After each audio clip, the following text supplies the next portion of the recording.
આપણે એક વાત હંમેશ યાદ રાખવી જોઈએ કે વિતાવશું તો ઉંમર છે અને જીવશું તો જિંદગી છે. આપણે શું કરીએ છીએ ખબર છે? વૃદ્ધજનો ખાસ કે ઉંમર થઈ ગઈ છે એમ રડ્યા કરીએ છીએ, પણ ઉંમર થઈ ગઈ છે માનું છું, પણ જિંદગી છે ભાઈ. જિંદગી તો હંમેશા હસી ખુશીથી માણી લેવી જોઈએ, કારણ કે જે સમય છે ને એ પાછો આવવાનો નથી. એટલે હમણાં જે થઈ રહ્યું છે ને, હમણાં જે થાય છે તે માણી લેવું જોઈએ અને ભૂતકાળના દુઃખો બધા જ ભૂલી જવા જોઈએ. આપણે હંમેશા ફૂલની જેમ ખિલખિલાતા રહેવું જોઈએ, હસતા રહેવું જોઈએ. આપણે શું છે, વિદ્યાર્થી જીવનમાં પરીક્ષાના નામે દુઃખી થયા કરીએ છીએ ને હવે આપણને ગમતું જ નથી વિદ્યાર્થી જીવન. એવું નથી.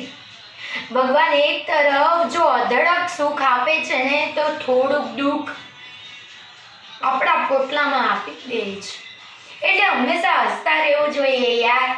એક જ તો જિંદગી છે. આ જિંદગી જીવી લો યાર, પાછી નથી આવવાની. ભૂતકાળમાં જે થઈ ચૂક્યું છે એને વર્તમાન શા માટે બનાવવું? ભવિષ્યમાં શું થશે એ આપણે થોડું જોયું છે.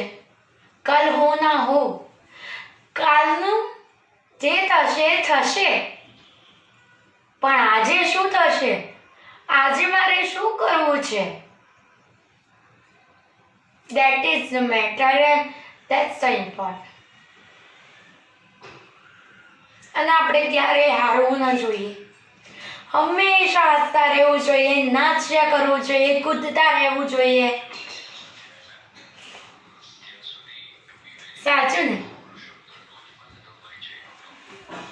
અને હા, આપણે રોતડા ના રડ્યા કરવું જોઈએ કે મારી પાસે તો આ નથી, મારી પાસે તો આ નથી.